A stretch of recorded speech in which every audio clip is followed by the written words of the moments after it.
What's up, everybody, and welcome back to a weekly gaming news show. This is episode 92 for Sunday, March 18th, 2018. I'm here as always with Sonic, and it was not my fault. Man. No mute. My fault. Sorry, guys. That's some monitoring we got going on here that I forgot to put on mute. Man. We are here this Sunday, and we got some stories, got some follow-ups, and I don't think we're going to have as much salt this week as we had last week. No, definitely not. Coming at you guys a little bit later than usual. We usually go live at 7 p.m. Eastern Standard Time here on YouTube, Mixer, Twitch, and on Facebook. But we had to delay it for about an hour, notably because I participated in the New Challengers Fighter Z tournament. I came in 4th place. I played pretty good, but I was I wasn't disqualified, but I opted out of my loser semis because of lag issues. I had a bad connection with somebody, so instead of trudging through it, I decided to just drop out and give that guy a pass. Yeah, that's been an issue with Dragon Ball. They need to get that fixed. The connection issues. But yeah, I watched a couple of the matches, and yeah, you laid the hands on a couple of people. Yeah. The ones that were in my way, they got dealt with really quickly. But I do want to give a shout out to Mount Lover and Steve, who were the commentators. They gave a lot of really good feedback, and shout out to the champion. God, I can't remember the person's name. It was like Goku Zili or something like that. Had a very solid game plan. I'm gonna see if I can find it right now, so I'm not being a freaking asshole. Goku. Oh Lord. I cannot say this shit.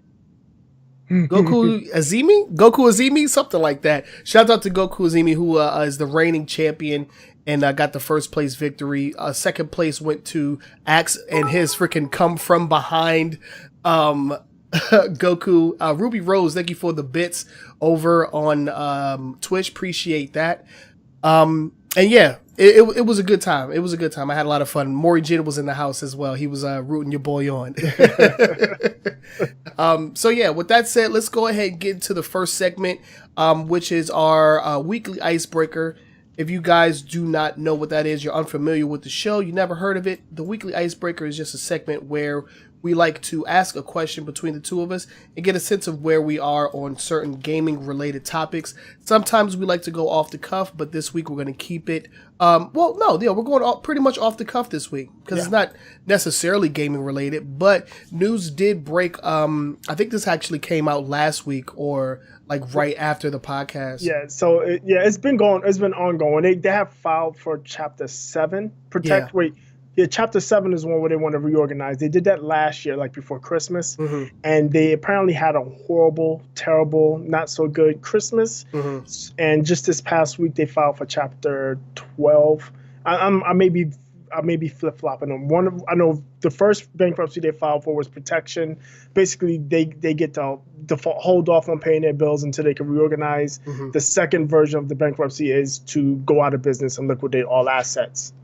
So yeah, Toys R Us will be shutting its doors. All of the stores in America, I think, are going out of a business. In United States and Great Britain, the UK. Oh wow, okay, yeah. So yeah, it's a very sad day for us 80s babies. Because I will never grow up. Remember those commercials? Yeah, I remember those commercials. Yeah. So this week's icebreaker, we want to know, what is your best Toys R Us memory? Boogie, why don't you go first on this one? Well, my personal memory is I don't know how old I was. I was a kid, and I remember one of my uncles took me and my cousin there. And we ran around the store. He got us some cowboy boots because this was the time of like Lone Ranger was big on TV.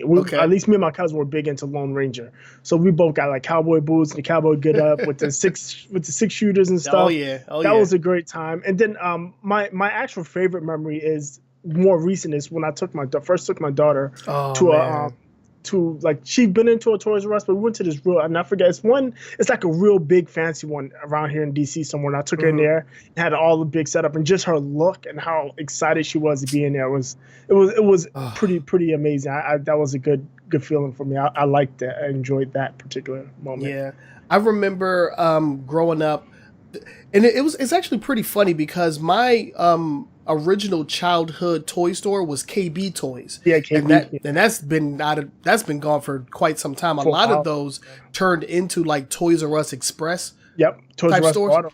Yeah, Toys R Us bought them. So, but one of my favorite moments in Toys R Us was just going in and like looking through the little like bin of like Genesis cartridges and trying to like figure out which one was going to be good or not.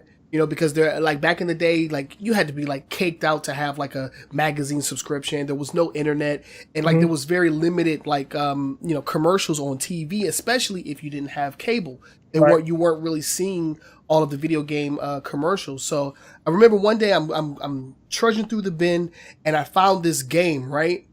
And the game, if you look at it now, I think it's called either High Seas Havoc or Captain Chaos or something like that. It was a blue character and he was dressed up like a pirate. And in my little brain, I was like, this is a Sonic the Hedgehog pirate game and I'm going to love this. Mom, where's that $40? This is what we're getting. And of course, it was not a Sonic the Hedgehog game, but it was still fun. It's one of my favorite games of all time on the Genesis. I think it has a couple of different names. I think over here it's called High Seas Havoc. And it's pretty good, and that was one of the my favorite moments back in the day. Yeah, if any of you guys, I want to mention this. We are live right now. I think I already said that. If anybody that's in the live chat right now wants to give us a Toys R Us story, we'll display them later. In the Ask AWGNS segment, the little like Q&A section, we'll give out your favorite Toys R Us moments, because man, Toys R Us had a super huge impact on like generations of kids. Yeah, absolutely. And there's some companies that are freaking out, like for instance Mattel, because Barbie's huge for. I mean, Toys R Us was huge for Barbie. And Milton Bradley, all them like the freaking game boards and all that crap. Yep, a lot of that stuff. I mean, and they just let the world pass them by, because just past Christmas, I'm shopping, and you try in today's day and age, everybody shops online, right? So you go online to their website, and it is a horrific mess. And then even the couple of stores, I mean, the stores that's close to me, they're like. They look the same as they did when I was a kid, and that's a problem today. So yeah, they got beat out by Amazon and Target and Walmart. They just outdid them with prices and display. Yeah, and I think one of the craziest like moments for me was when a Target had opened up like across the street from where I lived, and it had like the toy section. I was just like, oh my god, like I never need to go to a KB Toys ever again, because like right now I have like a Target right next door. So and it seems like those type of niche or singular type stores where they only sell one thing, they just, I mean, when you have mom's going shopping, she's not going to go to Toys R Us to go shopping. She's going to Walmart. She's going to Target. She's going to Costco. She's going to get like everything in one place. Ain't nobody about to be shopping around all toys and stuff. Yep. Exactly. But yeah, it's gonna be sad to see Toys R Us go the way of the dodo. Hopefully we see something something similar, maybe on like a much smaller scale, emerge in its place. Because like there's always going to be a place for just toys, Right. And hopefully we can find that somewhere else. But let us know what are some of your favorite Toys R Us moments. And again, for those of you that are watching us live across all 4 platforms, let us know. And if you have any cool ones, we'll actually mention them in the Q&A segment. Which, in case if you have any questions for us as well, you can use the hashtag Ask Us Any Questions, and we'll answer them later on in the show. But that's it for the weekly icebreaker. Now we're going to get into our updates and corrections. It looks like we had a mix-up on our story last week involving Fortnite. Let's go ahead and remedy that. Well, it wasn't quite a mix-up. This came up as after we aired. I think the story came out on Monday. So last week we talked about Fortnite coming out to mobile, and it's going to be cross-plat, PlayStation, PC, and mobile players will be able to play against each other. And there was no mention of Xbox or Microsoft in that. But it came out, I think it was pretty late Sunday night or early Monday, that yes, indeed, it's going to work the same way on Xbox. So if you're playing on Xbox, you'll be able to play against PC and mobile players. And that makes a ton of sense, especially since Microsoft pretty much runs the PC. I mean, so yes, it's just that Microsoft, Xbox, and PlayStation players will not be able to play against each other. So they're walled out, but you'll be able to play against everybody else, which is it's sad. I think it's sad. It's sad, dude. I don't know. At this point, PlayStation and the guys over at Sony are deliberately holding back progress. Right, and for no other reason than they want to maintain their position at top. But like I said last week, they need to let it go, because what's going to wind up happening is they're going to get left behind. Yeah, and Xbox, I wouldn't necessarily, say that they were in like a close second or anything like that, but they're going to take any advantage to get over on on the PlayStation that they can. And if crossplay is that avenue, then they're gonna go for it. Well, and we'll talk about this later on, but I think Microsoft is going in a whole different direction as far as what they want to do with their gaming division. Yeah. We do have a story on that. We'll talk about that a little later. But yeah, that was our updates and corrections. If you ever catch us slipping, or we missay something, or give incorrect information, make sure that you let us know. Hit us up on our social media. We're on Twitter, we're on Facebook, and we will update that on the very next episode in this segment. So now let's go ahead and get into the news, the brand news. Mm-hmm. And that's going to start off with our quick hits. And the quick hits are short little lightning round stories that don't necessarily deserve a deep dive, but there are things that happened this week and things that we want to share with you. So let's go ahead and jump into that. And first off, we have news coming out of Bandai Namco and the newly announced, just recently announced Soul Calibur 6. Yep. Just got its first third-party character, and it is the star of the Witcher franchise, Geralt. Is that how you say his name? Geralt. I don't know. Either way, I couldn't tell you. And the worst part about that is I have Witcher 3, so I should be able to tell you. I don't have that game. I have the Witcher 1 and 2, which are two very different games, honestly. One is like a over the top, like not RTS, but kind of like in the same vein as like Diablo, and then 2 and 3 are more in the same vein.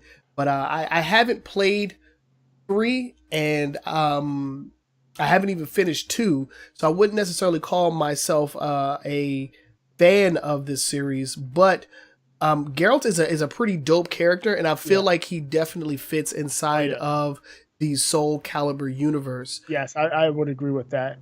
Yeah, they released a trailer showing off some of his moves. For those that are familiar with the Witcher franchise, this must be, like going to Toys R Us. It's just like the happiest day of your life.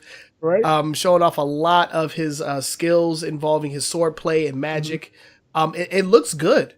Yeah, Soul Calibur is looking to be a contender in the ever growing fighting game community. Yeah, the fighting games have made a tremendous comeback over in the recent years. Tremendous comeback. He's coming, and we've said this a lot. Like I thought, I'm going to get Marvel versus Capcom. I'm going to get Dragon Ball. I still haven't gotten those, but I guarantee you, this game I will get. This Soul Calibur is one of my favorite fighting games of all time. Okay. So I've been playing it since Soul Edge. When it was Soul Edge, that was the first one. Then Soul Calibur 2. I pretty much had all of them. I just didn't get the fifth one because I was told not to waste my money. Yeah, and that was pretty bad. Right, but I had everyone before that. Multiple copies. I had both PlayStation and Xbox One, so I had Yoda and Darth Vader. You had to, man. Yeah. Back in the day, I had when Soul Calibur 2 came out, I had the GameCube version with Link, And then I had the Xbox version with Spawn. With Spawn, yep.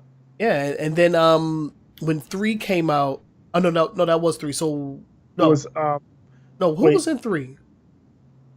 Was 3 the I Star thought Wars? 3 was Star Wars. Yeah, 3 was Star Wars. 4 was Hiachi, Yoda, and Hiachi's Link. No, that was 2. 2 was Hiachi, Link, and Spawn. 3 was the Star Wars. Star Wars, okay, yeah. 4 was, I think 4 just had, what's his name? The Assassin's Creed dude. Assassin's Creed. Ezio? Ezio. I think 4 was just Ezio. Yeah, and then 5 was just like a terrible game and nobody cared about it. Yeah, nobody cared about that one, yeah. Yeah, so I mean, they're coming back with a vengeance, and Bandai Namco has definitely been putting their best foot forward as far as their fighting games. I mean, they're the publishers of Dragon Ball FighterZ as well, and then they also have Tekken 7, which got a character trailer. It was Noctis from Final Fantasy. Right, is going to be the newest character there.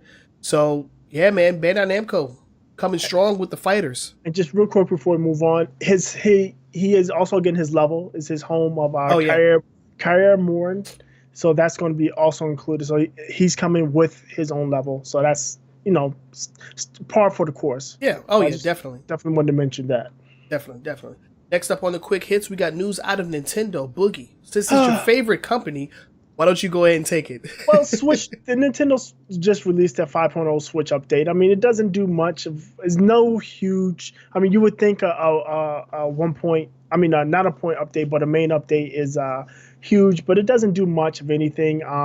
Is added friend suggestions using if you link your Twitter or Facebook accounts. It's added some new characters. So new icon characters like from Kirby and ARMS. Okay. When you buy games off of the Nintendo Switch, so if you're using your device, PC or mobile device, and you go to the eShop online and buy a game, this download will start faster while it's in sleep mode. Okay. I mean, it's playtime. I mean, it's a bunch of small stuff. Yeah, small stuff. Nothing to go crazy about. I mean, I guess if you have friends, maybe, or you got a huge Facebook following, or you have a lot of friends on Facebook, you're not sure who has a Switch, you link it, you can find out all your Switch friends, but you probably won't be able to play online with them, at least not talk to them. Yeah, no, you're still not talking to nobody. But yeah, so there's that. I mean, most people's already, I think it came out on Monday. Mm-hmm. What day was it? 13th? Tuesday. Yeah. So it came out Tuesday. So if you haven't gotten it already, go out and get it, because a lot of times with these updates, you won't be able to play online if you decide. And if you opt out of the update. If you opt out of the update, so go get your update. And yeah. Yeah, I mean, I haven't turned my Switch on in quite some time. I actually been feeling kind of bad, but then I remembered that they want $60 for Wii U games, and then I feel better about myself. There you go. There's no reason to turn it on. No, and at least not right now. Not right now. Let's go ahead and move on. We have another story coming out of Overwatch, and now this is kind of an update from what we talked about last week. Right. So we talked about Bridget. She was on the PTR. She's been on there. She's been nerfed and buffed and all that other good stuff. But she is going to be playable on Tuesday. So all of you Overwatchers out there, you have a new character coming on Tuesday. Bridget, if you don't know, is the daughter of Torbjorn, and she is also the apprentice of Reinhardt. She's a healer support class. She does armor and heal. She does healing and armor buffs. She uses a flail, a little similar to what Reinhardt is using. She has a shield ability and such. But yeah. Yeah, Tuesday. Yeah. I mean, and this is like just like you said, like as soon as they get put into the the what is it, the PTR? PTR, yeah. Yeah, it's like if not a month after, less, you'll be able to play with the character. Yeah, it's usually about 2 weeks to a month is about the time, depending on how much they feel they have to tweak the character. Yeah. So. Good on them. I do want to get back into Overwatch. I mean, every time I play the game, I have a freaking blast. So I do want to get back into it one of these days. Hopefully I can get into it soon with a new character. I still haven't even touched Doomfist. You missing also. That means you hadn't touched what's her name, Mara. No, but I haven't touched any of those characters. I feel terrible, but then I remember that I'm playing two very awesome games, Dragon Ball Fighters and Monster Hunter, and then I don't feel so bad. There you go.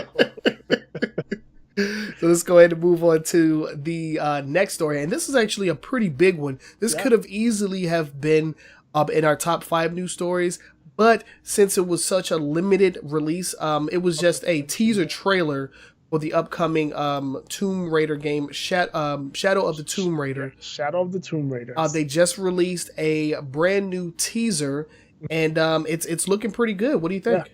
Oh yeah, definitely it's a must get. Tomb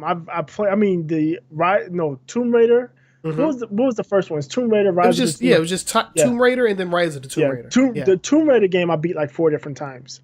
Rise of the Tomb Raider, I'm right now sitting, and I actually turned it on and messed around. I'm at 65% of completing that game. Okay. So I'm gonna go back in and finally finish that. And this is I think what Square did with the reboot of the Tomb Raider is actually really good. I enjoy every moment, every minute I've been in both of those games. And this is definitely a must buy. I'm definitely going to buy it. It's going to be the end of the trilogy. It's basically Tomb Raider, Rise, and Shadow are the origin story. It's the trilogy origin. It's an origin story that's the trilogy of Lara Croft. Okay. How she becomes who she is, which is cool. I mean, and the story is deep. It's entertaining. It's engaging. The gameplay is fun. Yeah, gameplay is great. I mean, it hits all of the targets there. Yeah, and I mean, any chance I can get to support a mostly single player adventure game, I'm all for it, because they're too far and few in between, and Tomb Raider is super fun, man. I've loved the reboot franchise so far. Yeah, so they have a full announcement coming out on April 27th.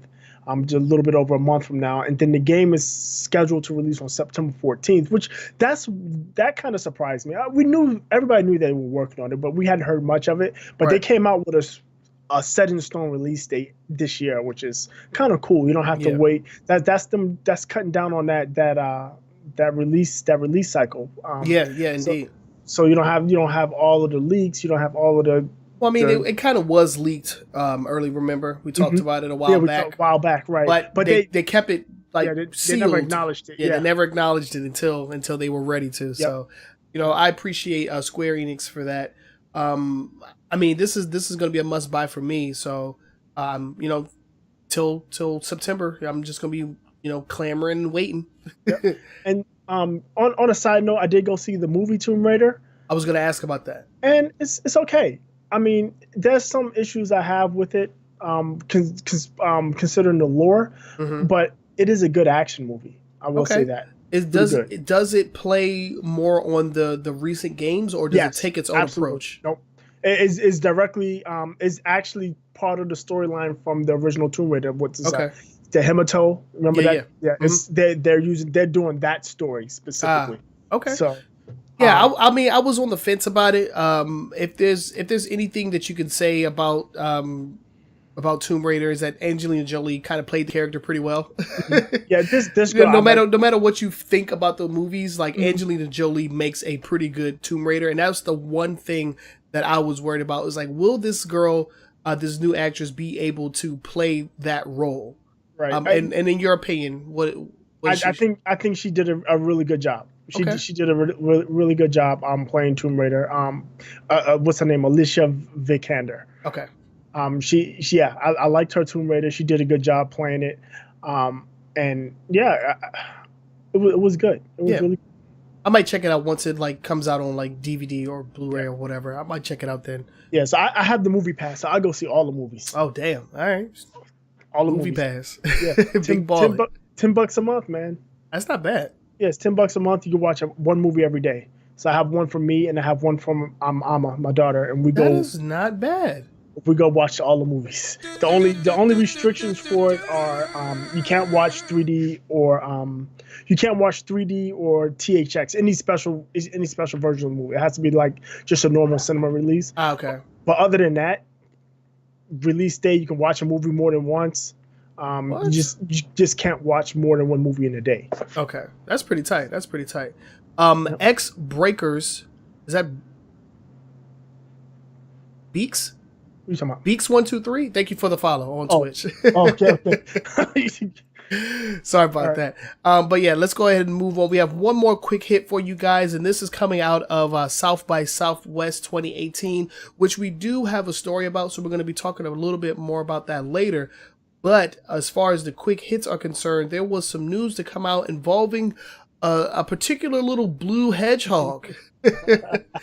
Looks like the game, the racing game that was teased, well, not teased, but kind of like leaked a couple of weeks ago. Yeah, back in February. Yeah, it is official. They leaked a teaser trailer showing off some like CG graphics of like a car and then like a logo with a particular stylized R at the beginning, which could give some hardcore Sonic fans a little bit of PTSD anytime that you have like a just an R like dealing with Sonic. It brings some very bad memories from a Sega Saturn game called Sonic R, which was a racing game, but the characters were on foot. But yeah, it was a very bad game. It had some very inappropriate music, and I'm not talking about like inappropriate. I was like, oh well, this is bad. It's like it didn't fit with the game at all. Right. the music was awesome, but the game, it just didn't fit. It was a very polarizing experience.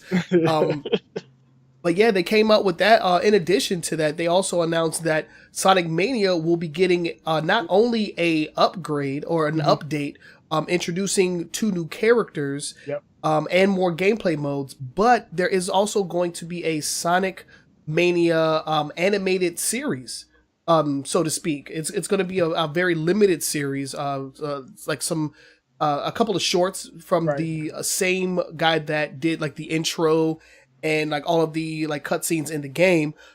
So this is actually looking pretty cool. No sign of modern Sonic anywhere, which I'm cool with because because apparently that didn't do so well. Forces was ass. I'm not sorry. Yeah, what am I saying? Sonic Forces is butt. But so an update to Sonic Mania and a new racing game, seemingly out of the continuity that they had going before, because they had 2 Sonic and Sega All-Stars racing games. This looks to be a completely new IP. We don't know anything else about it. We're gonna have to wait to see exactly what's going on. The thing I want to know is who's developing it, because I believe Dimps. Oh no, was it Sumo Digital was behind the original 2 kart racing games. So we'll have to wait and see who they're bringing in for this one.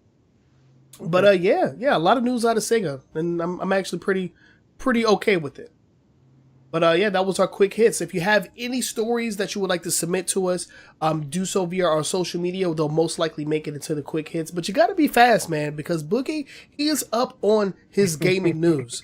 So if you want to submit us a story, do so. We're on Facebook. We're on Twitter.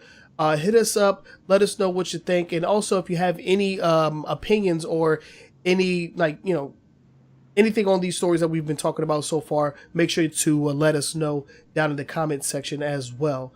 And with that, we can go ahead and jump into the meat and potatoes of this show, which is going to be the top 5 news stories for this week. And before we do that, I do want to give a quick shout out to our sponsor. So let's go ahead and jump into that, shall we? Let me clear my throat real quick. I'm coming off of a cold, so hopefully I don't sound too nasally going on right here.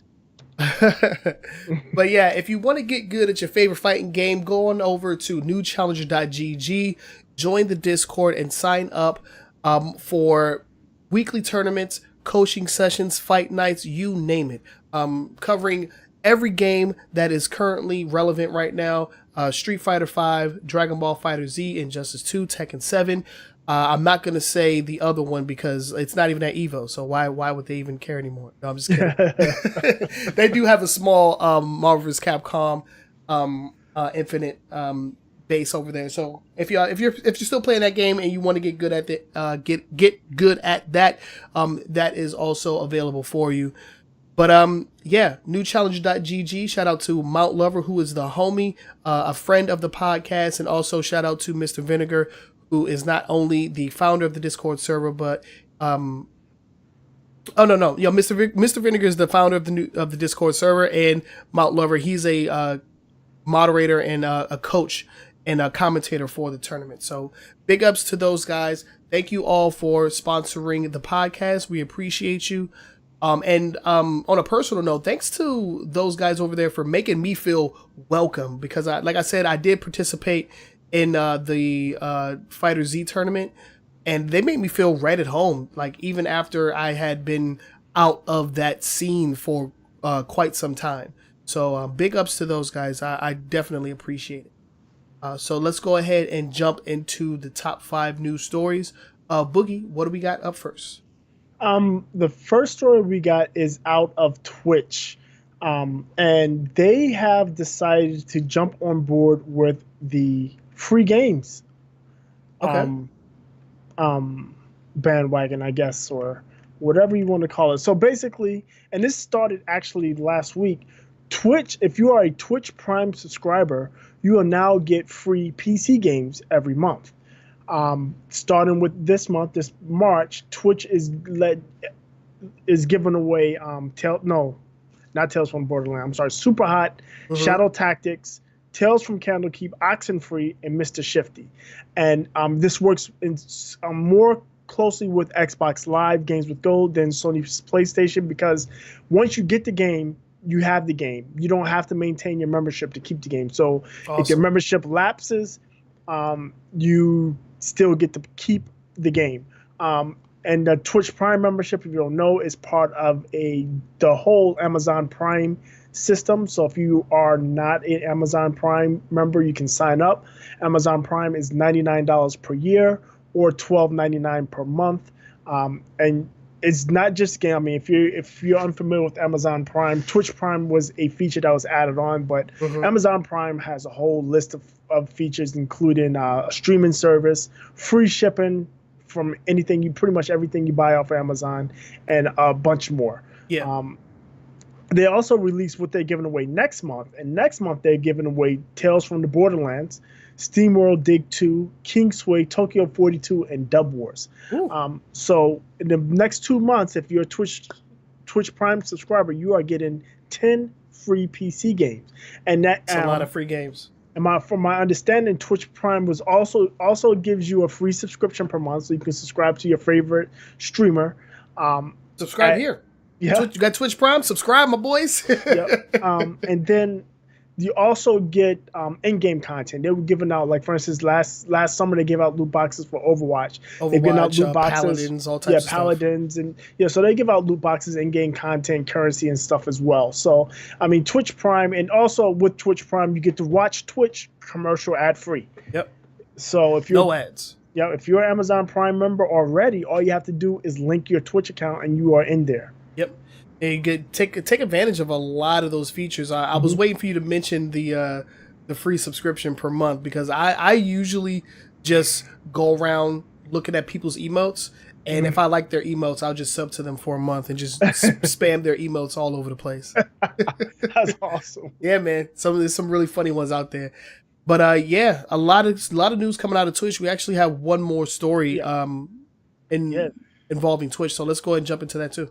Yeah, this is a pretty quick one. So we've been talking about, was it Mr. What's his name? You know his name. Oh God. Dr. Disrespect? Yeah, Dr. Disrespect, and then Tyler 1, the League of Legends troll. So they have been battling about who had the largest concurrent streamers, the face of Twitch. Yeah. So they were sitting about 400,000 around. Well, that number has now been crushed. As this past weekend, I was actually Thursday night, early Friday morning. The guy's name is Ninja. He's a popular, just Ninja. Yep, he's a very popular Twitch. He's a very popular Twitch streamer, Fortnite streamer, I should say. Yep. And yeah, he streamed Friday night, and none other than Drake joined his stream, and he peaked at about 600. Was it 632,000 concurrent streams? And more importantly, he picked up 90,000 paid subscribers during that time period. Got paid. Big time. I mean, not only Drake was there too. He had like Travis Scott. Travis Scott showed up, and some other people too, man. Juju Smith-Schuster. I like him. He's a rookie wide receiver for the Pittsburgh Steelers. And okay, if you watch any highlights of the Pittsburgh Steelers doing those crazy end zone dances, he was the orchestrator of most of them. Okay, he was the one that was getting them doing all of that crazy stuff. So that's funny. Yeah, and he's actually he's good. He's really good too. Yeah. So yeah, they had 3 celebrities, and I think there was another player that joined too. There was somebody else. I can't remember. Yeah, I forget who it was, but yeah, 635 concurrent viewers. So basically, what happened is he went live. Drake joined up, and Drake tweeted it out to his millions of followers, and that opened the floodgates. Yeah. So that guy, he got a lot of viewers during that stream. A lot of clips, and just a lot of press overall. A lot of memes too. Yeah, a lot of memes were made during that day. So congratulations to Ninja. It's gonna take It's gonna take something crazy. I don't know who Dr. Disrespect is gonna have to cheat on to get that kind of to get those kind of numbers, because his return to Twitch, that was monumental. Right, but and this beat about 50%. It wasn't Drake monumental. So no, it wasn't Drake monumental, not at all. So I guess that's going to be the next big thing, right? So celebrities, Twitch streamers getting celebs on. We got to reach out, get one to co-host our show. Right? Oh my God, that'd be so dope.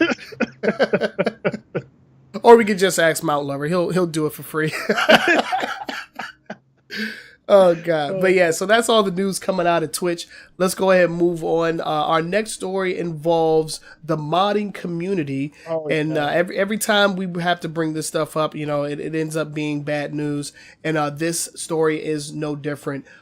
There had been a mod for Fallout 4 that basically recreated the Capital Wasteland from Fallout 3 in its entirety. And that mod has been canceled. Yeah, it's been canceled or indefinitely shelved as the Road to Liberty is the Road to Liberty, group that was working on it. But apparently what happened is, they wanted to make sure that they weren't going to be stepping on any legal toes, so they reached out to Bethesda, and it became clear that the audio files that they needed to port into the mod, it wasn't the visuals, the audio that they need to port into mod, specifically voice acting, would become a legal problem. And the thing is, they could have been held, the lead developer could have been held liable for any copyright claims and that was filed and won against this particular mod. So instead of jumping to that legal minefield, they just decided it's not worth it to go if they can't. I mean, you can't put the capital. You can't put it in the game without the voice acting. I mean, it's not going to work. So and it probably would have been a lot more work to recreate all of those voice lines and all that stuff. Exactly. So I don't know until they can work something out, because and it's weird because Bethesda is all for modding right now, but the way that they're going about it, they want you to officially submit your mods to them, and then they'll sell them on their mod platform, and the creator actually gets a cut. So that's what that's like the official way to go about modding any Bethesda games right now. But a lot of people still use the old school way where people just post mods on various websites, and then you can just go and upload them and do it like that. So this is just one of those that just is not gonna be seeing any more work be put into it, at least for right now.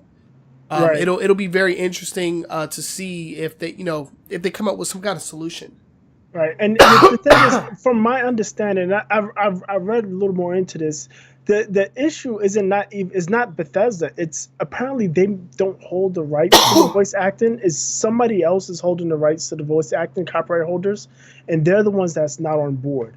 So doesn't seem like, unless that's wrong, it doesn't seem like but Bethesda is actually put the kibosh on this, is that Bethesda doesn't own the rights to all of the voice acting, and the current copyright holder is not on board with this project, which is causing a problem. Yeah, and and that's a strange phenomenon in itself, because you would think that everything within the game belongs to Bethesda, but I guess they must have worked out some kind of deal with the voice acting. Yeah, it was the voice acting guild. They had a licensing deal. Yeah, and that's actually really interesting. Yeah, either that license ran out or there was a limited license to the original game. Yeah. So we'll have to see what if anything else happens of this. But I mean, it looked pretty good. I saw some of the like trailers and gameplay footage that they had out for it. It looked really good. And Fallout 3 is actually what got me into the Fallout series. I had never played Fallout before 3, but then after that, I played New Vegas, and of course I played 4.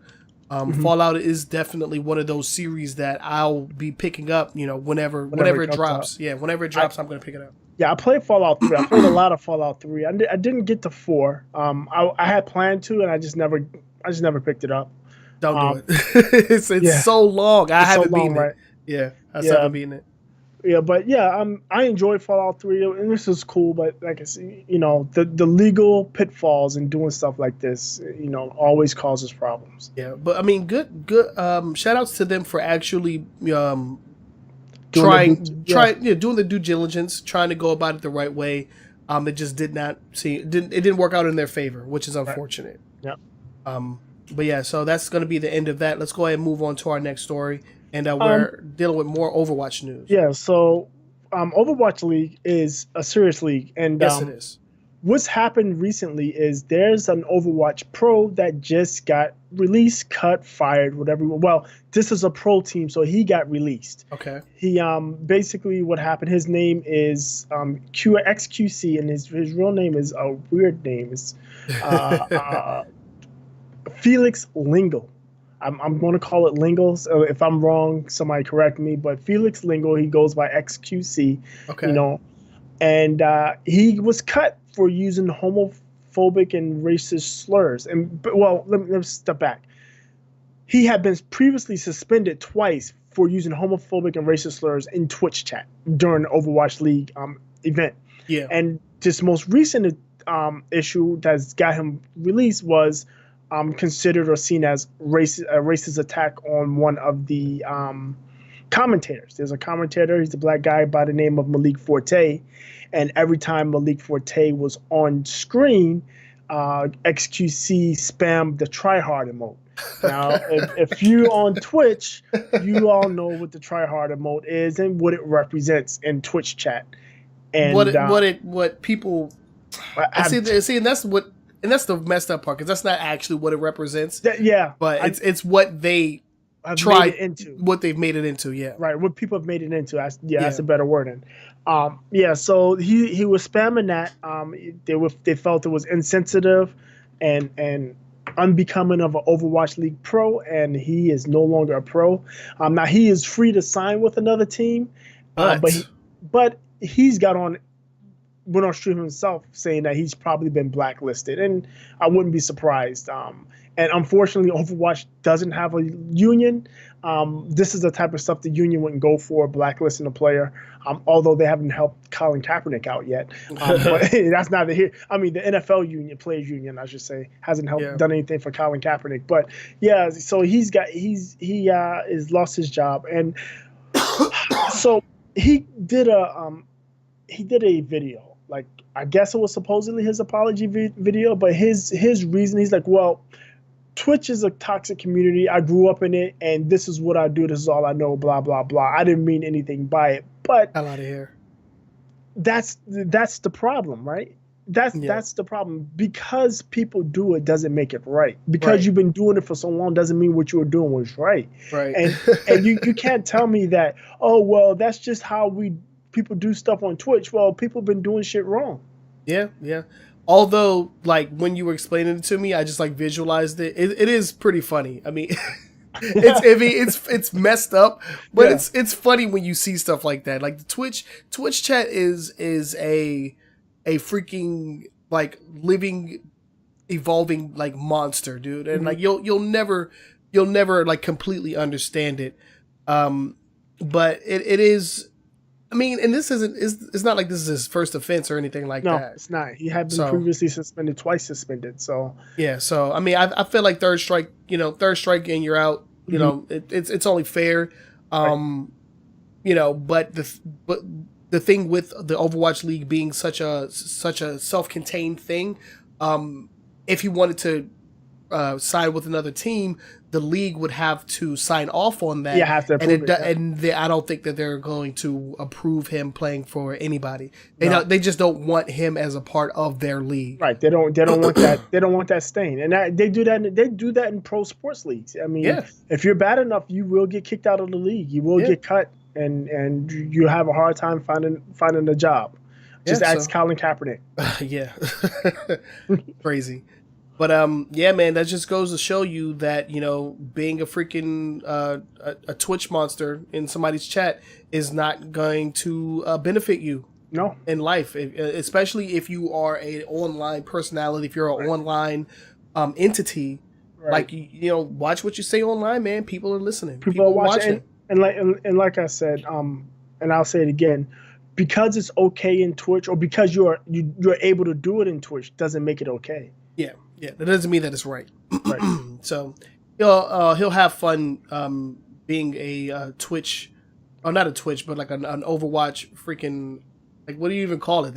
He's not a pro, so I guess he's unsponsored. No. Yeah, I guess just somebody that plays Overwatch way too much. Right. All right. So let's go ahead and jump into the next story. And this is something that we briefly touched on earlier. So let's go ahead and deep dive into this one. We're talking about Microsoft. Yeah, so Microsoft has announced their cloud gaming division. And it's two parts to it. It's not just a cloud gaming service like, say, PlayOn or Sony's system. What's Sony PlayStation Now or any of those, or NVIDIA Shield system. It looks like they're going to be pushing towards that, but they also are working on tools for developers and publishers to use the cloud services as their back end to manage, for instance, to manage cross-platform play, to do off-system computing, so that cloud computing system. And they did a demo of this where you can have the cloud render the background and actions in the background, and have whatever client the user is playing on, be it a console, computer, or their mobile device, control the action. So it frees up the system to render higher frame rates, frees up the system to generate better graphics, higher graphical fidelity, and all kinds of stuff. So that's something they've released, and it's not coming out of anywhere, because they've been buying up companies. They bought Havoc in 2015. They bought Simply Gone and PlayFab. With Simply Gone was last year, and PlayFab was just in January. So they've been buying up assets to pair with this particular offering. Its division's being headed by Kareem Chowdhury, who worked on their Microsoft's DirectX push when they were pushing DirectX on everyone for gaming, and also he worked in the Xbox engineering team with the Xbox engineering team. So I mean, he has some game experience with Microsoft's gaming businesses, and yeah, Microsoft is really stepping up, and I think this is Microsoft's way of saying they want to be a platform and less of a console, where you know, instead of just, okay, we make the Xbox and you only can play on the Xbox, they want to be everywhere. They want to be on your PC. They want to be on the Xbox. They want to be on your mobile devices, your iPhones and your Androids and your tablets. And hell, they may even want to be on PlayStation. I don't see a day where Sony will ever allow Microsoft service on their PlayStation. Yeah, no. They won't even allow you to play with them. But this is where Microsoft is going with it, is that they just want to be everywhere. And this goes back to what we've been saying for quite some time now, like over a year now. We collectively have been saying that Microsoft is on its way to future-proof themselves as more than just a console provider. Right. Because we still do not know. It's still very up in the air what's going to happen. after this console cycle. There has been like whispers in the wind of like a PlayStation 5 or whatever. But nobody really knows. It's a very experimental phase that we're in right now. This is the first time that we've done the incremental upgrade with the PlayStation 4 Pro and the Xbox One S and the Xbox One X. It's a very experimental time right now. So we'll see what happens with Microsoft. But still, when it comes down to it, they definitely still need games. I mean, all of this is awesome. It sounds great, and it's a lot of stuff that's going to help them on the back end. Right. But as far as Xbox itself, I mean, but this is even separate from the Xbox division. It's its own division. So this has very little. Yeah, it probably has little to do with the Xbox right now. Xbox, and my understanding, I know there's more than just. I know Rainbow Six Siege is using Azure for some of their back end work, and they have a couple of mobile games that's using the virtual machines and some of the back end. But there's other games out there that's using Microsoft's Azure cloud computing service to run their games on the back end, and they just want more of this. And right now, my biggest concern right now is, and will continue to be, because this is such a large and vast country and there's so many dead spots, is just bandwidth. When you start unloading a lot of these features onto the cloud, where's the bandwidth coming from? And somebody up in the mountains in Montana or up in Appalachia isn't going to have the needed bandwidth that we have here in DC or somebody has out in San Francisco. So that's going to be an issue, but it should be less of an issue. And the timing seems to be right with 5G networks coming out soon. Yep. I'm actually working on that.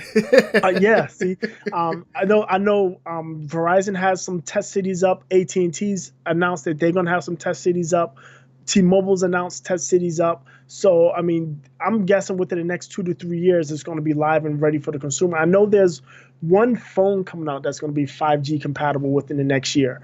So it's coming out fast. And what 5G is promising is not, yes, it's going to give you faster speeds, but to be quite honest, the speeds they're offering, you can actually get on LTE with upgrades. What is going to offer is better range, better capacity management, better, and so stability. Better stability. So the more people can get on a single cell tower and maintain these high speeds, and they're low frequency, so they're able to penetrate through denser areas. So that's also a bonus. So when you look at that being rolled out, and I can tell you that that's something that I can say for Verizon, they really want. They want to get out of the wired. So it's expensive to have wires running everywhere. If you could just run cable to the tower and then wirelessly blast in an area, is much cheaper than try to run wire cables to everybody's home. So if you're gonna do it, you better do it right. So everybody's putting their best foot forward, man. Yeah. So when you're looking at what this cloud gaming is going to be, and an example would be like Fortnite, right? Fortnite is just releasing on mobile devices, and it's going to maintain your account and progression from your mobile device to the PC to whatever console system you're playing on. This type of service, this cloud gaming service that Microsoft is setting up, is right to take advantage of that and provide a tool for those developers to use so they can make their games across platforms. Oh yeah, so a lot. That's a lot to unload, man. It's because there's a lot happening right now in terms of gaming, but just like we've been saying, Microsoft is looking towards the future, right? Because you can't deny the dominating presence that the PlayStation 4 has right now on gaming. So Xbox, they might just be looking towards the future, which is unfortunate, because I do feel like the Xbox One is an awesome console, but when you have an L this substantial, sometimes it's you don't have a choice but to just look to brighter pastures. And Well, that could be what Xbox is doing. I mean, I yeah. hope not. I hope they're coming with some games at E3, but But I well, honestly wouldn't be surprised. I think they're gonna come with something because they've announced a huge presence coming up for E3. They're actually going on Sunday. They're going outside of E3 on their own stage, and they say they've got a lot of big stuff. So I'm actually kind of excited to see what they. I'm excited. I'm excited to see what they have to come with. But I think it's less that they're taking the loss with this generation of consoles, and more the fact that they're looking at this Galaxy's the Galaxy Note S9 Plus or the iPhone 10. Those have already caught up to last gen capabilities. So it's crazy. On your phones, you have Xbox 360 PS3 graphics type graphics and abilities.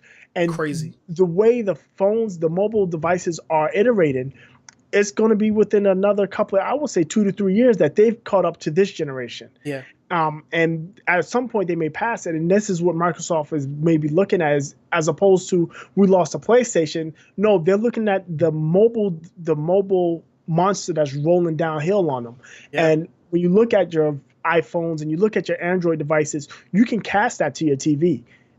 You can. I mean, the iPhone, you get a Apple TV for $100, $150, and now you have a gaming system, right? With Android, it's even cheaper. You get Google the Chromecast, for like $40, and you have a gaming system. And a lot of TVs and a lot of devices have Chromecast built in, so you may have the TV, you don't have to add anything, and you've got a full-fledged gaming device, especially with these devices supporting Bluetooth controllers. Oh, it's crazy.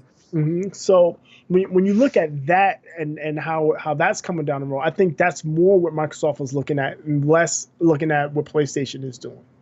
Yeah, I can agree with that. But we'll have to wait and see what comes out of the cloud gaming division.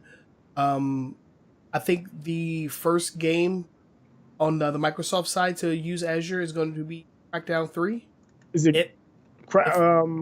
I thought isn't Sea of Thieves using it? I don't know. I didn't hear that, but I definitely heard that Crackdown 3 is going to be using it. Yeah, I know. Yeah, for sure. Yeah. Yeah. So I could be wrong on about Sea of Thieves. We'll have to fact check that later. But we'll have to wait and see what happens. So let's go ahead and move on to our last story. We're jumping back into South by Southwest 2018 because there were some more things that came out of that.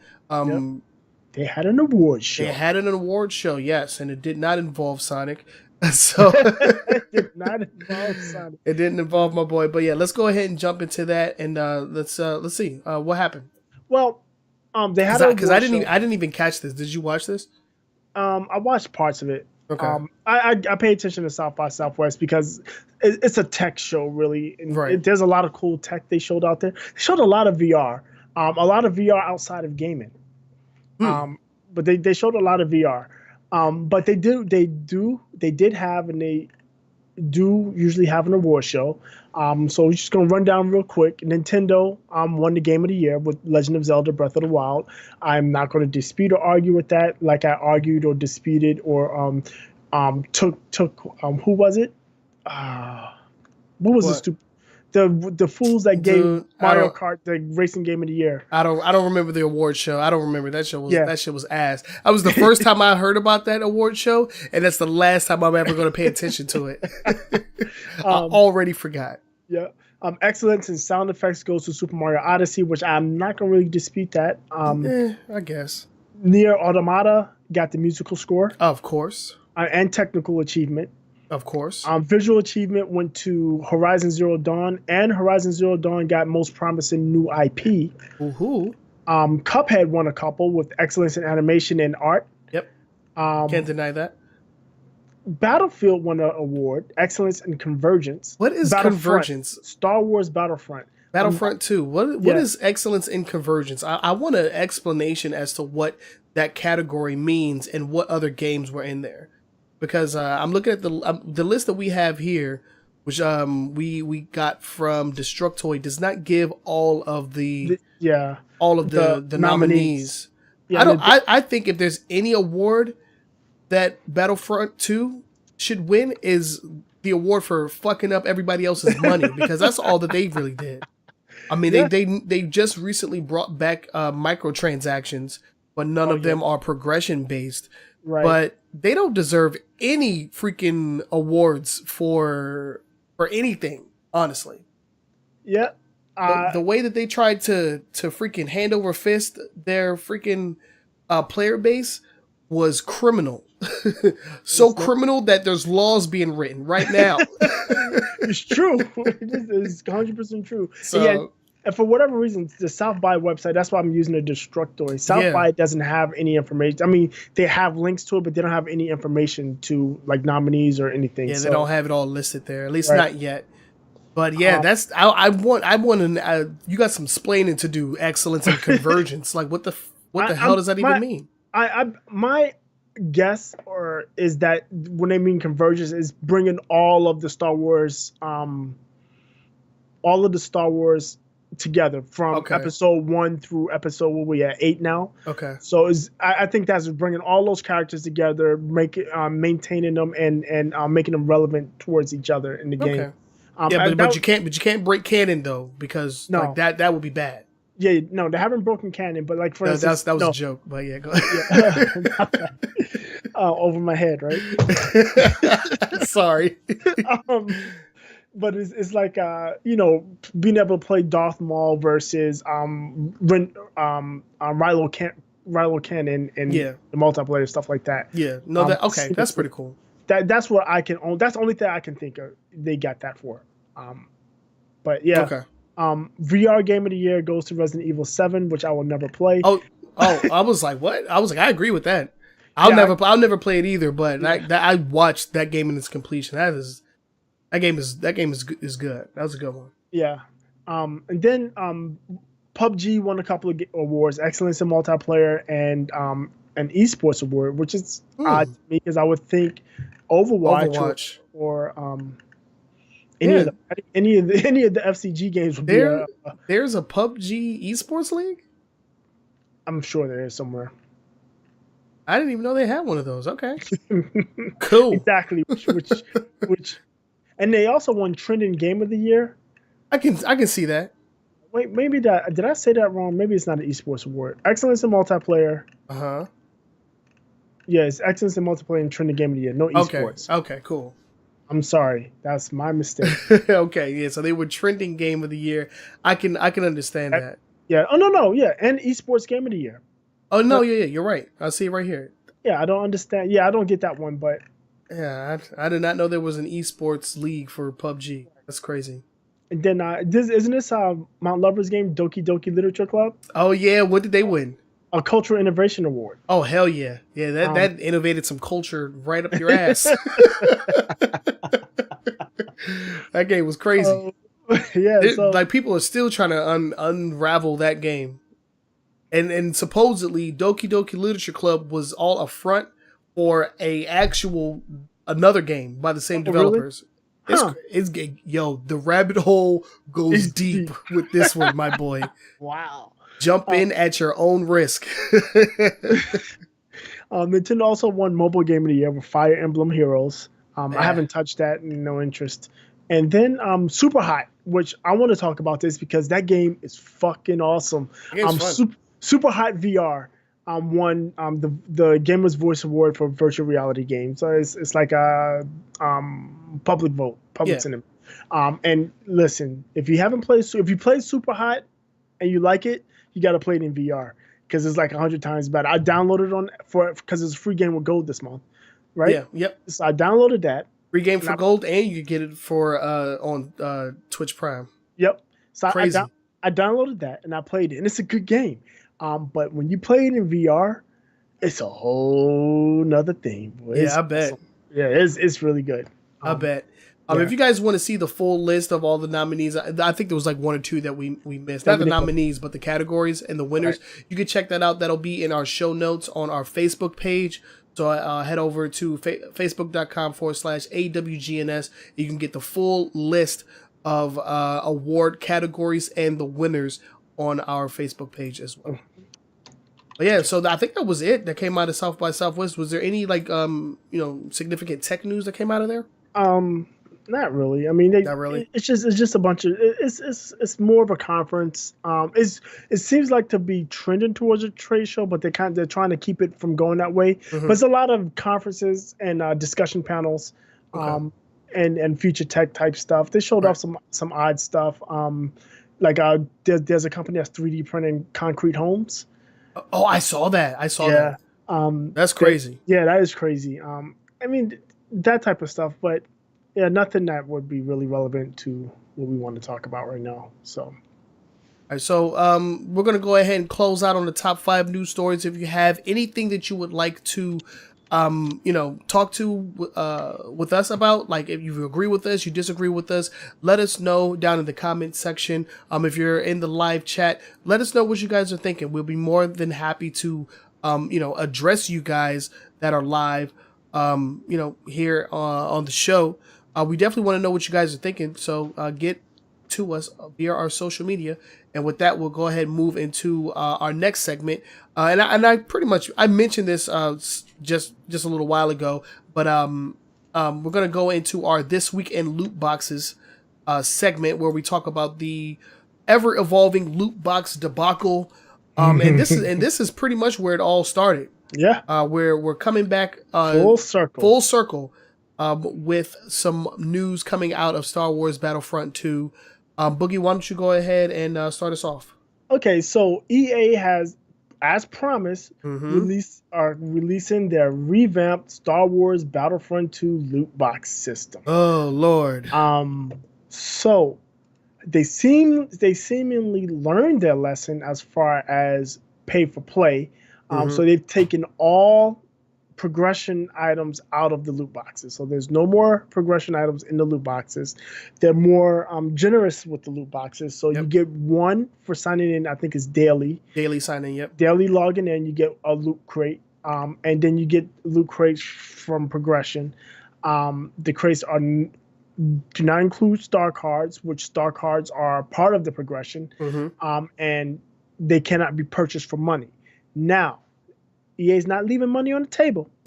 So out of these loot boxes, you get a currency called crystals. Yep. And crystals are used to buy cosmetics, you know, skins, suits, armor, what have you. And now while you earn crystals out of their crates, you can also buy crystals for real world money. This will be beginning in April. But the initial rollout is that you get a crate every day for logging into play. You earn crates by leveling up. Your progression is now linear. All of your star cards and anything else that impacts weapon earns and everything like that is only earned through gameplay. You earn experience points based on the hero and class that you're playing. So it's not global experience. So if you're playing Darth Vader, you're not earning experience for Luke Skywalker. You only earn experience on Darth Vader. And that's how you unlock abilities and stuff on his star card to upgrade the abilities on a star card. It's still, people still upset because it's still, and I understand, because it still seems like it's going to take quite a while to upgrade your characters, because again, you have to do them one at a time. If I want to upgrade Han Solo, I have to play Han Solo until I get him upgraded, and then I move on to whatever the next character is I want to upgrade. I mean, but even with all this stuff, they essentially just turned the game into a regular damn game. And it's like, that is nothing to be commended for. No, it's just the same thing as what it should have been when it came out. It's the same thing as all the other games out there. It's the way Overwatch works. It's the way, Overwatch you buy loot boxes, but it's the way most of the loot box system games work. Right. So the ones that aren't as controversial. Exactly. So they basically went from overreaching to back to what we're more accustomed to, right? And what their hopes are is that people will think that this is acceptable, but like honestly, it's not.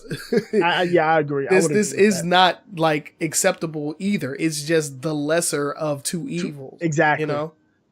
So I don't know, man. There's still a lot of work to be done in terms of gaming and loot boxes. EA, I would say they haven't learned a goddamn thing. But the thing with that is they don't care. They don't care. No, they don't. And that's the whole point. And that's why it came out this way. It's like, well, we're gonna roll it back, but we still want the monies. Yeah, of So course. we're gonna, and I can imagine that earning those crystals. Typically, when you have in-game currency to earn, you earn it at a much less rate than you would something that you can't purchase, and that's what's going to happen.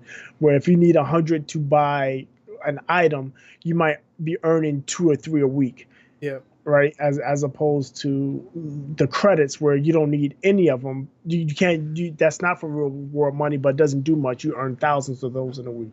Yeah. So Yeah, I don't know, man. I mean, I'm not the biggest Star Wars fan to begin with, so I really had no interest in the game. But after all the news that came out about this, it's like, why the hell would I want to spend my money on right, Star Wars Battlefront 2 at this point? right. So long in this cycle. Exactly right. And I'm a big Star Wars fan, and I refuse to buy this game because of what EA did. And the funny thing about that is there was a sale, games, Microsoft does the games with gold sale. It was Oh 80% off. It was like Ooh. $20, 19.99. I still refuse to buy it. I refuse, absolutely refuse. Yeah, no, yeah. There's some things that you just have to stay away from Yep. on principle, you know. Exactly. If it was if it was free with games with gold, I still wouldn't get I it. still wouldn't. wouldn't download it. Not even for the shits and giggles. Nope. There's people that were given the game for free that don't want to play the game. Exactly. Yeah. So for all I care, this particular title can just just go away. It could just burn. It's a dead game for me. Yeah. We'll have to wait and see what EA does with Battlefront 3 because they're already working on a Battlefront 3. If they can maintain that license, if Mickey Mouse lets them make a Yeah, we'll see, man. It would be awesome if Mickey Mouse came out and put his foot down and said, you know what, we're gonna give it to somebody else. That would make me happy. I would rejoice in that until you found out they're giving it to Activision. Oh shit. But yeah, that's this week in loot boxes. Let us know what you guys think about it. If there's any loot box related stories that you would like for us to address or give our opinions on, let us know via our social media. Hit us up on Twitter, hit us up on Facebook, leave comments in the comment section on the YouTube video. Do whatever it is that you like. Just reach out to us. Let us know what you guys are thinking.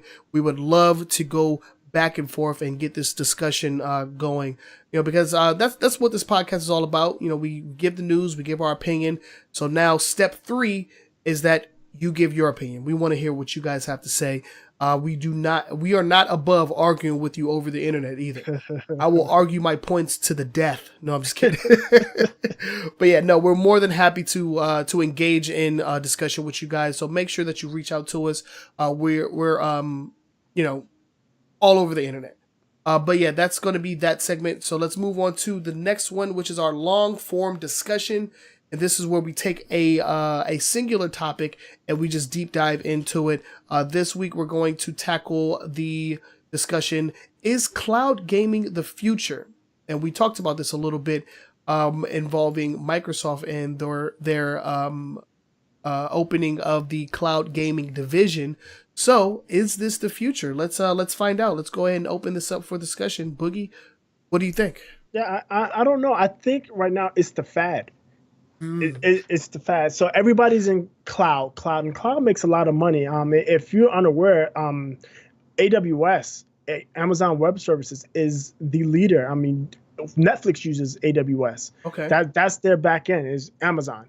Wow, which I didn't know that. which is funny because Amazon competes directly with Netflix with their video streaming service. But yeah, I mean, Amazon Web Services and Azure, and I think the other big one is from I want to say it's IBM. IBM has a robust cloud service, but that's a huge deal because basically it cuts costs, especially if you're a big company. It cuts costs for you. You don't need technicians managing servers. You don't need to buy the servers. You don't need the extra bandwidth you need for the servers, the space for the servers. You don't need any of that stuff. It's all somebody else managing all of that for you, and it allows you to do more with less. Right. So when you look at gaming setup, when you look at say a small company, maybe like Bluehole, who does PUBG, it may be has them to use a cloud service for their back end as opposed to trying to manage the service themselves.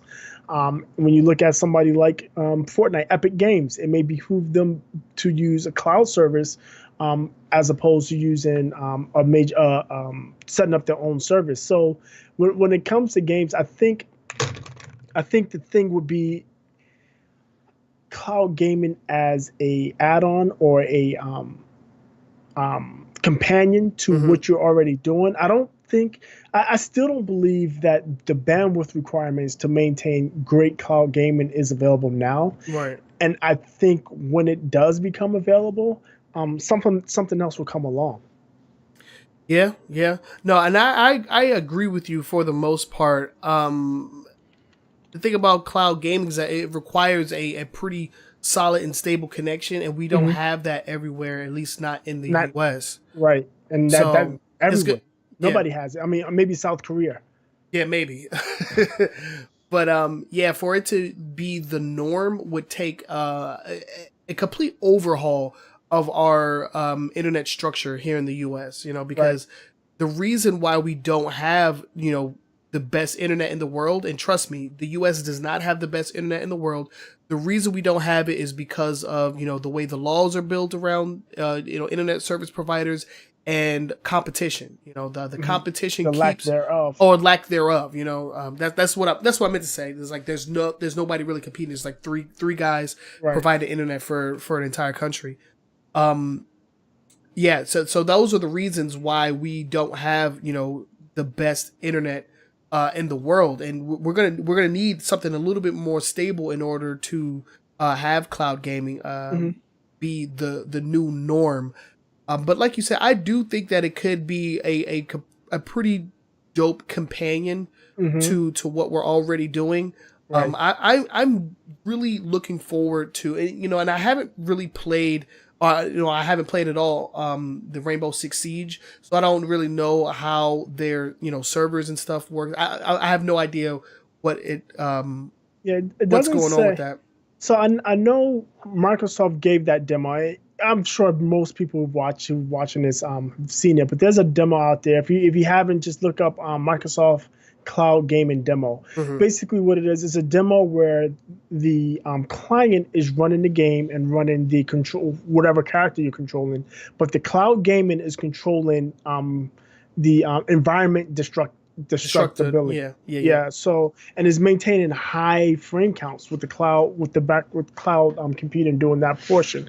And Rainbow Six has a lot of environmental destruction. So I would think maybe that's part of what they're doing. It's not just game servers. It's just extra computing power to run the game at a decent frame rate. And that's one of the main reasons why I was so excited about what's it called? Crackdown 3 is because they advertise it's like we're going to be able to do so much more with this game thanks to cloud computing. So I honestly just want to see what it is they can do firsthand. Crackdown 3 is probably going to be the first instance where it's in the forefront, It's a main feature. It's what's going to make the game function. The way that they're trying to make it function. So I'm very curious as to how it's going to go down. If they can pull it off with an open world sandbox, there's no telling what they can do with a more contained game. Like a 6v6 shooter or something like that, or if they can branch out and do like a 100 player battle royale. It's like there's no telling what you could do, but I just personally want to see how everything goes down. Like I'm really Crackdown 3 has been delayed so many damn times. I'm curious as to if it's even going to come out. Is it vaporware? No, it's coming for sure. I hope so. Microsoft has a lot riding on that because they, like you said, they don't have the game, so they need to stop canceling games and bring them out. They need to stop canceling damn games. And I think cloud gaming as the way to game is not going to be. I don't think it's going to be a thing where you just get a controller and a TV and you game off the cloud. Like no, off the internet. I don't. Not only do I think that's not viable, because I think people won't get into that. People won't like that. They like their machines, especially if you're a PC player. PC players love customization. They like to have their stuff customized to what they want. They want their specific mouse. They want their specific rig build. They want their LED lights. They want all of the stuff. And that they're not going to get. I mean, if you're just playing the game off of your tablet, you lose some of that. You lose some of that control, right? Yeah. And beyond that, when you're doing that type of cloud gaming, you have no control over fidelity, right? You can't pick which level of graphics you want, or if you want to prioritize graphics versus frame rate versus performance, right? So those type of things are going to be taken away from you. And I'm sure if they set up cloud gaming, they can set it up to where they can make those three options. But it's more than just those three options that people like to mess with. Yeah. And when you take those options away from people, they don't like it. Especially when you're looking at PC gaming. Console gaming, a little less so, because historically console gamers didn't have those particular options. No. We're just getting those options now with the PlayStation 4 Pro and the Xbox One X, where you can select based on either performance or graphical, the way the game looks. Right. So it's, I don't know. I just don't see it going. Just not just because of the bandwidth issue, just because of the reaction to the public. Yeah. We've been stuck in this kind of like this system, that we're currently in for quite some time. Mm-hmm. So to just like, okay, cloud gaming from here on out, like right. I don't think that's gonna happen. Yeah, I think who it will benefit the most are people that aren't really gamers, but maybe game on their mobile device. It may bring them into the fold or back into the fold, because there's millions of people that gamed for a long time that just stopped gaming because they didn't want to deal with buying extra devices. They didn't want to do the setup or whatever. But if they already have a phone and now their phone are playing games just as good as a PlayStation or an Xbox or a PC, and it's easily accessible, that's going to bring them into the fold, right? Yeah. And that's going to be good for developers and publishers, not necessarily good for hardware makers. And I think that's where Microsoft is reaching out to, is that particular with their cloud gaming division. That's what they're looking to get their hands in. What I think cloud gaming could definitely benefit from is older titles, though.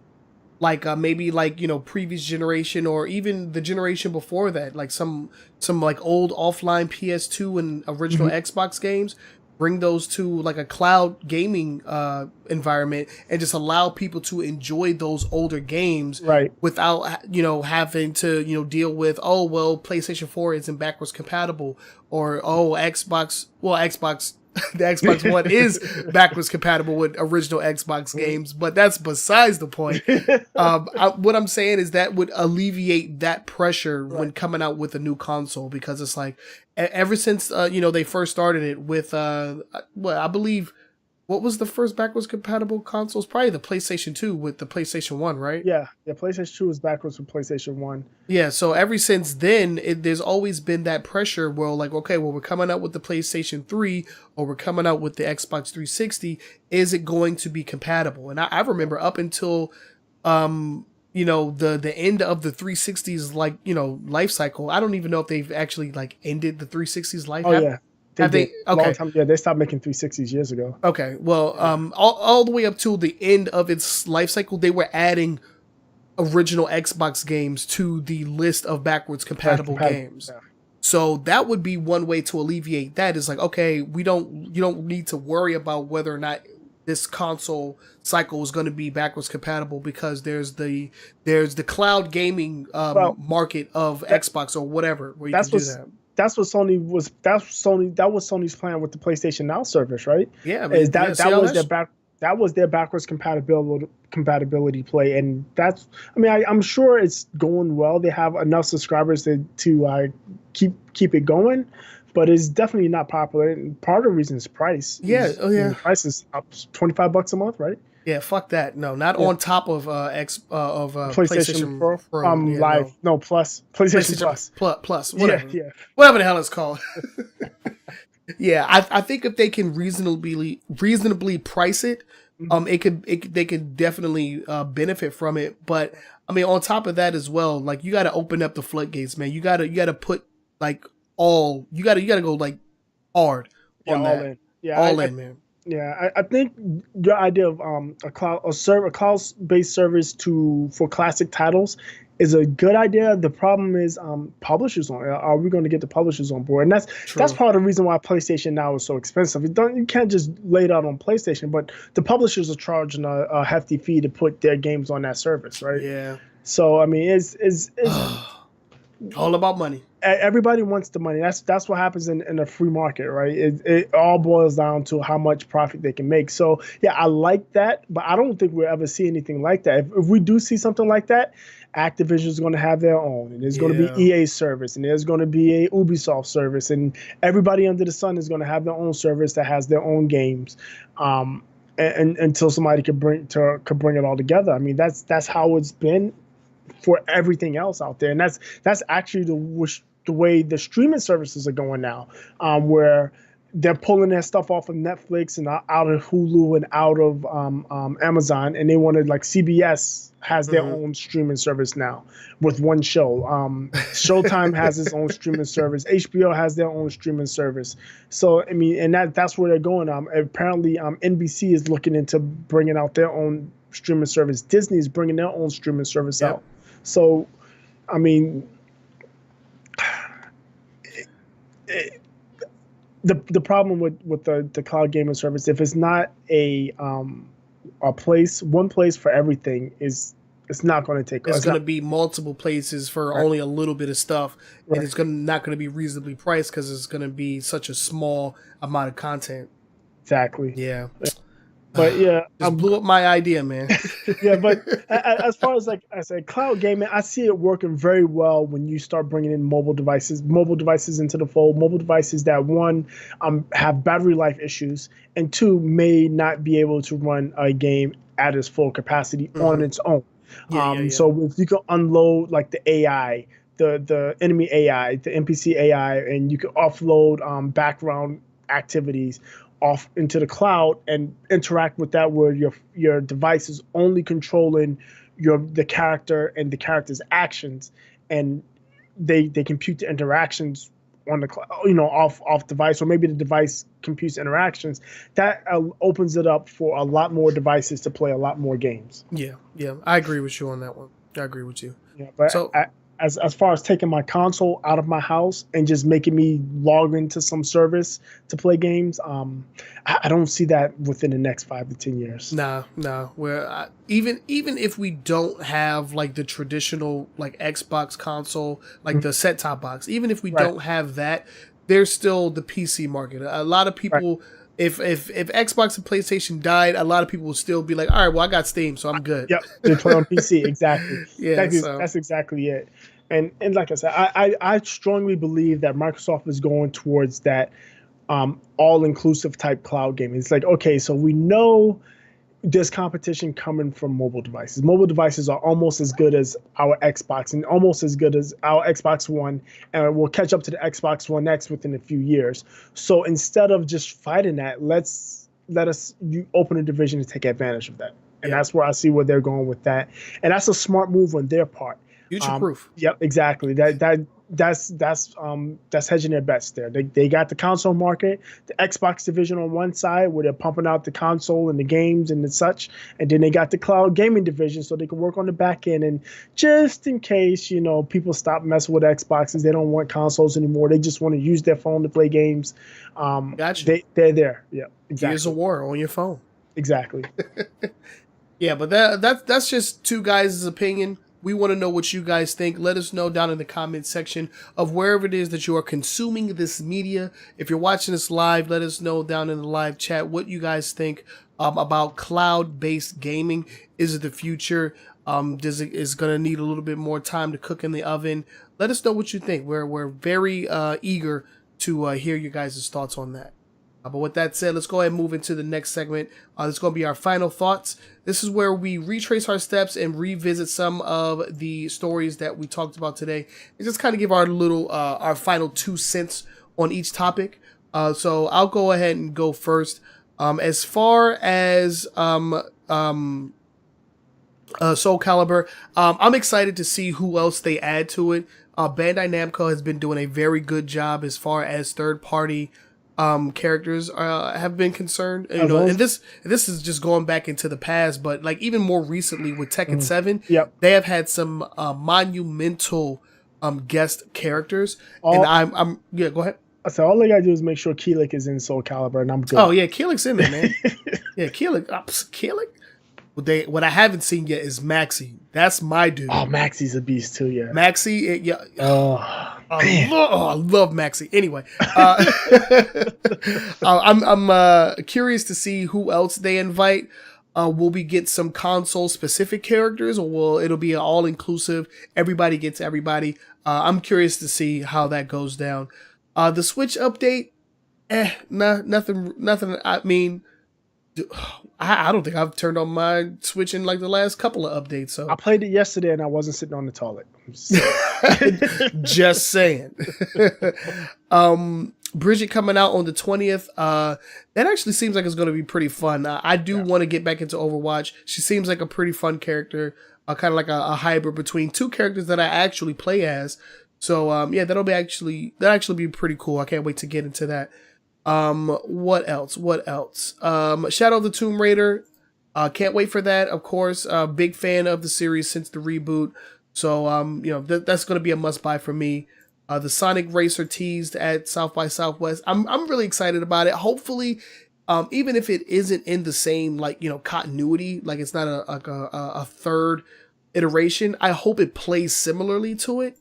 Because the way that it handled in the All Stars Racing Transform game, like the handling was very good in that game. I really liked it, and I would even say that at that time it was the better kart racer compared to the Mario Kart that was out at that time. At that time, okay. I will say that 100%.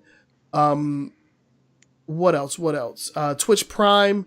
I mean, dude, I just last month, I think I downloaded or added to my library freaking Devil May Cry HD collection. Yeah, that's still free actually from Twitch, isn't it? Dude, yeah, I just got that. I got Mr. Shifty or whatever that game was. And like I'm gonna get like a lot of these ones that are coming up too. Like I cannot wait. So dude, if you have Amazon Prime and you haven't linked that to your Twitch, you're missing out, man. You're missing out a lot of free games. So that's actually really cool. And as far as the concurrent stream record, I mean, like I said, I don't know what's gonna have to happen for somebody to break that. But yeah, that was monumental. Yeah, those are National Geographic TV numbers there. Yeah. What else we got? The Fallout 3 mod being shut down. I mean, that comes with the property of working on somebody else's IP. Yeah. It comes with it, so it is unfortunate, but hopefully they can, learn from this and come back with something stronger. I hope, because there was a lot of work put into it. So hopefully they come back with something else. Overwatch Pro being released due to hate speech. I mean, it sucks that he's out of a job, but like, dude, this is like your 3rd time getting caught up on like racially insensitive shit on the internet. It's like, when will you learn? Do we have to take away all your money? Okay, fine. We'll take it away. Exactly. We'll take away all your money. Like, so I can't really feel bad for this guy because he had what a lot of people would dream of doing, just playing video games for a living. And he couldn't stop being racist for like a freaking moment to just do that. So I don't feel bad for this guy at all. Good riddance as far as I'm concerned. No, the Twitch, growing up in the toxic Twitch fuck out of era. Here, man. I mean, who the hell you grew up in Twitch? Twitch is not even that old, my boy. Twitch came out like what, 10 years ago? Yeah, that just bugs me because that was so stupid. Yeah, it runs me the wrong way, but yeah, that was dumb.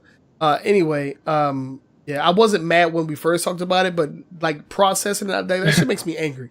Anyway, the cloud gaming division. This is just smart on Microsoft's end. They're definitely trying to future-proof the Xbox as a brand instead of just a console, and I can't be mad at them for that. But I do wish that they would come out with some games because your boy is an Xbox. Look at me. I got my Xbox One controller. It's so dusty. It's so dusty. It's so dusty. I want to use this thing so bad. I don't know. They got those dedicated servers on For Honor. We still have to do that. Yes, that is true. But my Xbox, this thing right here, this is my Netflix controller. That's pretty much what this has been for the last couple of months. It's just controlling my Netflix. So hopefully they come out with some games. I can't wait to see what comes out of Xbox.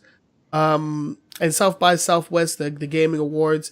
I mean, for the most part, it was par for the course. I didn't really see too many like outstanding wins. Yeah, compared to all the other awards that happened, last year and at the end, the beginning of this year. Yeah. But the esports for PUBG, I didn't know that was a thing. Yeah, I'm sure it's out there. It's just yeah. But yeah, what are your final thoughts, Boogie? So Soul Calibur 6 is 100% must buy for me. I'm getting that. Like I said earlier, I've been saying I'm going to buy this fighting game. I'm going to buy that fighting game. I don't have any of them. I was supposed to be buying Injustice. I was supposed to be buying you need Marvel to get on vs. that. Capcom. Nah, you skip that. Get Dragon Ball. Yeah, I haven't gotten any of them. But Soul Calibur 6, 100% I will buy that for sure. The Switch update, yeah. Let me skip that actually. Bridget, I'm going to log in and play some Bridget. Definitely, I always get in. The last time I played Overwatch is actually when Moira came out. And I played at a good clip for about 2 weeks or so. But I still find it hard to get in games, especially trying to play comp and how people play and how people behave. It's just not fun to me. Yeah, we need to get on together, man, and just go. Because I hate I don't if I'm solo, I'm not playing. Yeah, it's not fun. Overwatch. I'm not doing that. As fun. Yep. Shadow of the Tomb Raider, 100% must buy. And if you haven't seen the movie, go see it if you like action movies. It's got some questionable issues with the lore, but it's still a pretty good movie. But yeah, Shadow of the Tomb Raider, definitely getting that to finish it off. I'm probably going to be finishing Rise up here coming up shortly. And what I will probably do is the months leading up to it, I'll probably go back and play through the first two because I really enjoyed those games. The Tomb Raider games I enjoy for sure. Cool. The Sonic Racer, if I get it, I'm going to get it because my daughter likes Mario and I don't like that. I want her to like Sonic. Yeah, Sonic boys, let's go. So I'm going to if I get that, I'm going to try to get her to play it. It's like, hey babe, I got a little racing game for you. Yeah, exactly. Oh God, I cannot wait to influence my children to do what I want them to do. Oh, I can't wait. It's harder than you think, man. It's harder than you think. Yeah, they have minds of their own. Oh, that's so funny. I'm gonna clip this and I'm gonna show it to Vanessa. She's gonna die laughing.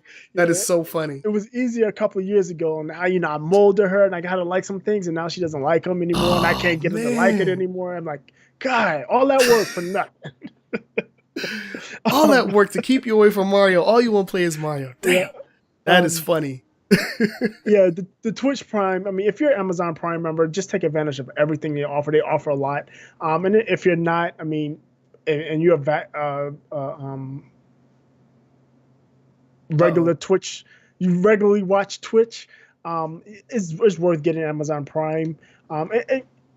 Free games, 5 free games a month. I mean, that's a lot. That's a lot of games. That's a hell of a lot.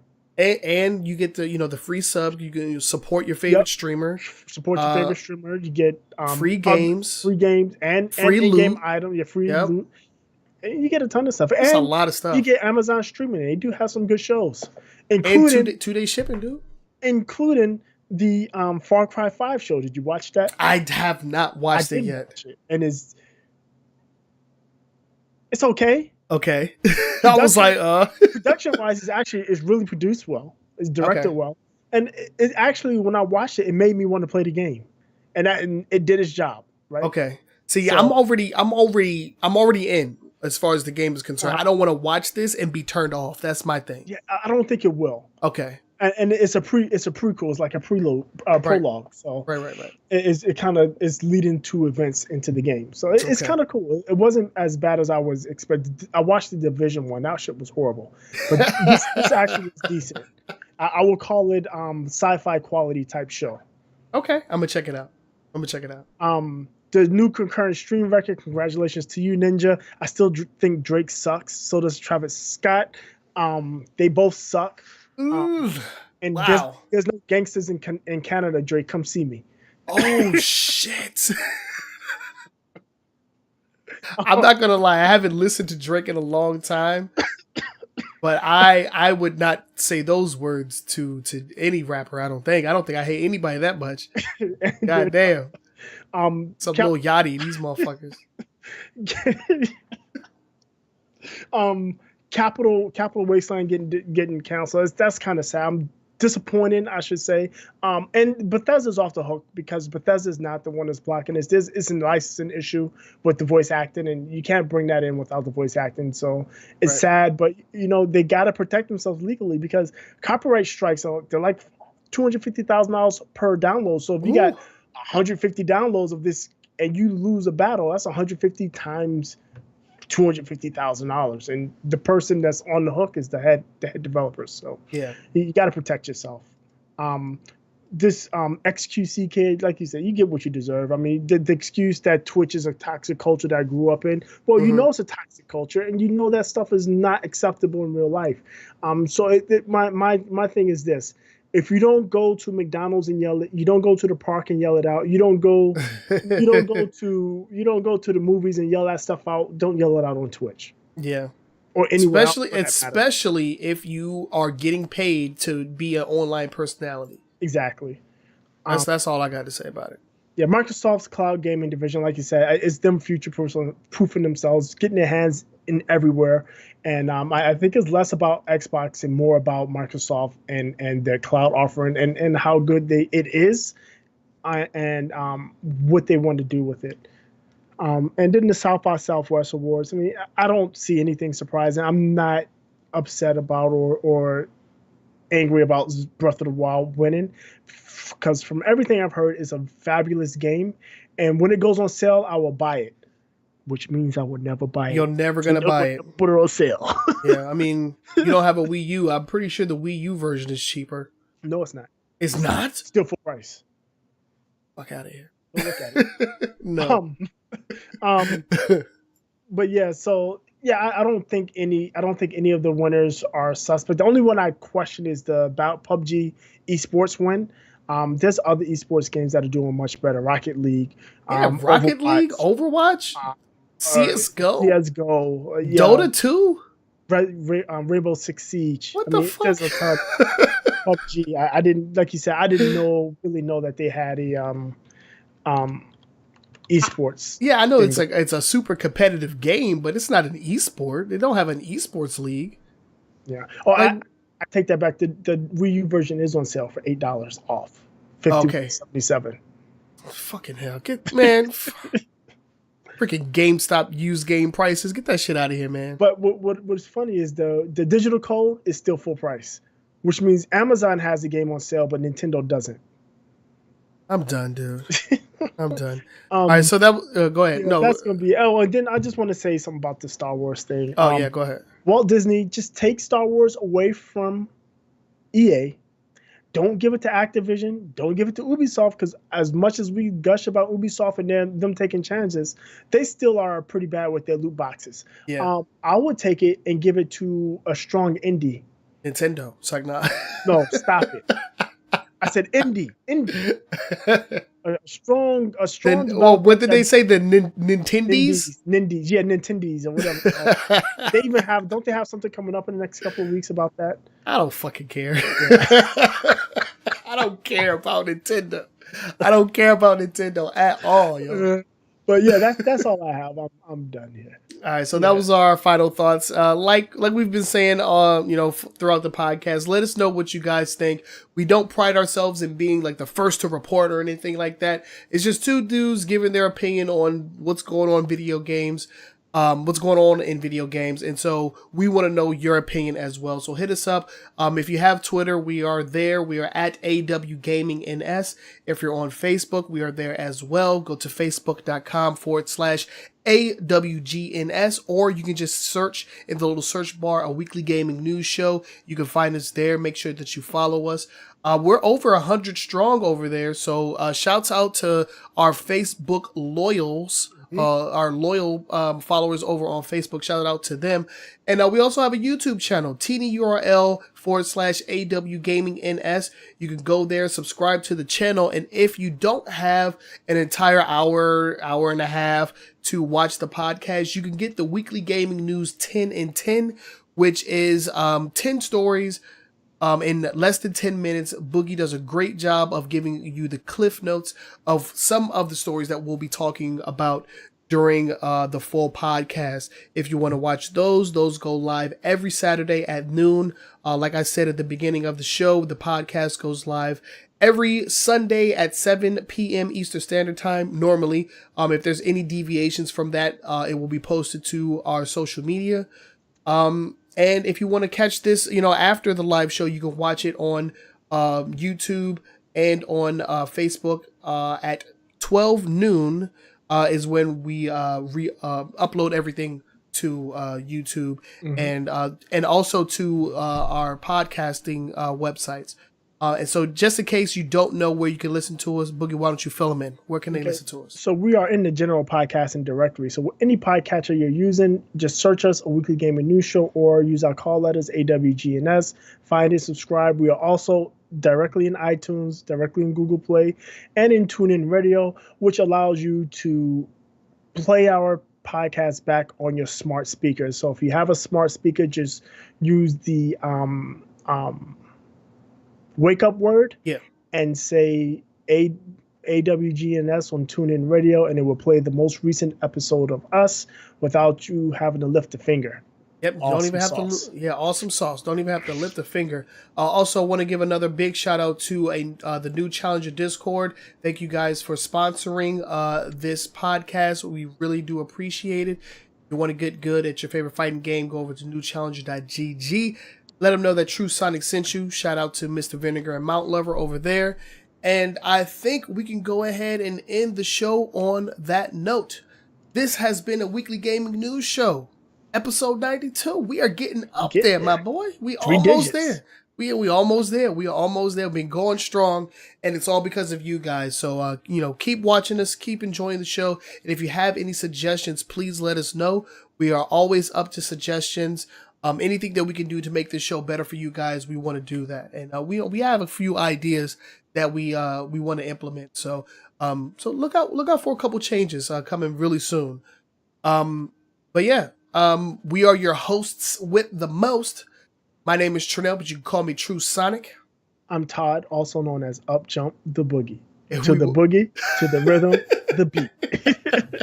And we will catch you all next week. Peace. Peace.